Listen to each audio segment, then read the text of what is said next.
বিধায়কের বিরুদ্ধে প্রতারণার অভিযোগে বিজেপির অন্দরে গোষ্ঠীকন্দল। দলের বিরুদ্ধেই এবার ক্ষোভ উগড়ে দিলেন বিজেপির আদি গোষ্ঠীর কর্মী সমর্থকরা। গেরুয়া শিবিরের গোষ্ঠীদ্বন্দ্বে রীতিমতো উত্তাল তুফানগঞ্জ। দেখুন। আদিনব্য দ্বন্দ্ব যেন কিছুতেই পিছু ছাড়ছে না পদ্ম শিবিরের। বিজেপির কর্মী বৈঠকের ঢিল ছোঁড়া দূরত্বে ধর্নায় বসলেন বিজেপির আদি গোষ্ঠীর কর্মীরা। ইট ভাটায় কর্মী নিয়োগকে কেন্দ্র করে আক্রমণ করার অভিযোগ ওঠে বিজেপির নব্য গোষ্ঠীর বিরুদ্ধে। গত 11 জানুয়ারি তুফানগঞ্জ 2 নম্বর ব্লকের বারোকোদালি 1 নম্বর গ্রাম পঞ্চায়েতের হরিরহাট এলাকায় বিজেপির পঞ্চায়েত সমিতির সদস্য হরেন্দ্রনাথ বর্মার ওপর আক্রমণ করার অভিযোগ ওঠে। এই ঘটনায় গতকাল বারোকোদালি 1 নম্বর গ্রাম পঞ্চায়েত বিজেপির কার্যালয়ে তালা ঝুলিয়ে বিক্ষোভ দেখান বিজেপির আদি গোষ্ঠীর কর্মীরা। বিধায়কের বিরুদ্ধে ক্ষোভ উগড়ে দেন তারা। কিছুর বিনিময়ে বা কাজের লোককে না রেখে কাছের লোককে টেনে নিয়েছেন আমাদের 2 নং মণ্ডল সভাপতি এবং আমাদের যে বিধায়িকা রয়েছেন ওনার নির্দেশে এই সব হয়েছে। পরশুদিন রাতে আমাদের 27 নং শক্তি 27 নং যে পিএস আছে পঞ্চায়েত সমিতি, সেই পঞ্চায়েত সমিতির মেম্বার হরেন্দ্রনাথ বর্মাকে রাতের অন্ধকারে উনি ওনার প্রোগ্রাম থেকে আসার সময় হরিরহাট বাজারে যেভাবে পিছন থেকে রাতের অন্ধকারে আক্রমণ করা হয়েছিল, উনি খুব গুরুতর অবস্থায় পড়ে আছে।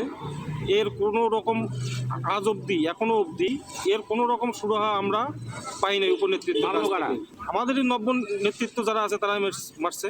যতক্ষণ না এর সমাধান হবে ততক্ষণ আমাদের আন্দোলন চলতেই থাকবে। তুফানগঞ্জ বিধানসভা ভিত্তিক একটি কর্মী বৈঠকের ডাক দেয় বিজেপি। এদিনের কর্মী বৈঠকে উপস্থিত ছিলেন তুফানগঞ্জ বিধানসভার বিজেপি বিধায়ক মালতী রাভা রায় সহ জেলার নেতৃত্বরা। এই কর্মী বৈঠকের কাছেই ধর্নায় বসেন বিজেপির আদি গোষ্ঠীর কর্মীরা। অভিযোগ, বিধায়ক নিজের ঘনিষ্ঠ ব্যক্তিদের দিয়ে কাজ করাচ্ছেন। এদিকে যারা কাজের যোগ্য তারাই কাজ পাচ্ছেন না। প্রতারণা চলছে গ্রামবাসীদের সঙ্গে। এমনই অভিযোগ বিজেপি বিধায়কের বিরুদ্ধে। তাদের আরও অভিযোগ, বিধায়কের নেতৃত্বে মণ্ডল সভাপতি করছে এমন কাজ। তবে বিধায়ক এই অভিযোগ অস্বীকার না করেই বলেন, মণ্ডল সভাপতির ওপরেই রয়েছে সমস্ত দায়িত্ব। আগামীকাল এই বিষয়ে বৈঠক করবেন বলে জানান তিনি।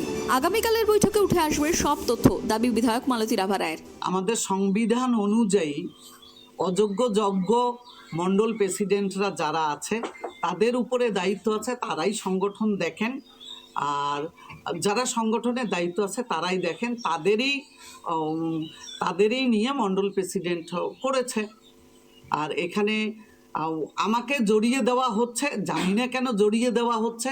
এগুলো আগামীকাল একটা বৈঠক আছে, সেখানে সমস্ত কিছু তথ্য উঠে আসবে। বিধায়কের প্রস্তে আস্থা হারিয়ে ধর্নায় গ্রামবাসীরা। প্রতারণার অভিযোগ তুলে নির্বাচিত বিধায়ক এবং নব্য গোষ্ঠী মণ্ডল সভাপতির বিরুদ্ধে আন্দোলনের পথে বসল বিজেপির আদি গোষ্ঠীর কর্মীরা। তবে কি ফের বিজেপির গোষ্ঠীর দ্বন্দ্বের হাতছানি তুফানগঞ্জে? এই জল কতদূর গড়ায় এখন সেটাই দেখার। অমিত সরকারের রিপোর্ট, ট্রাইব টিভি, কোচবিহার।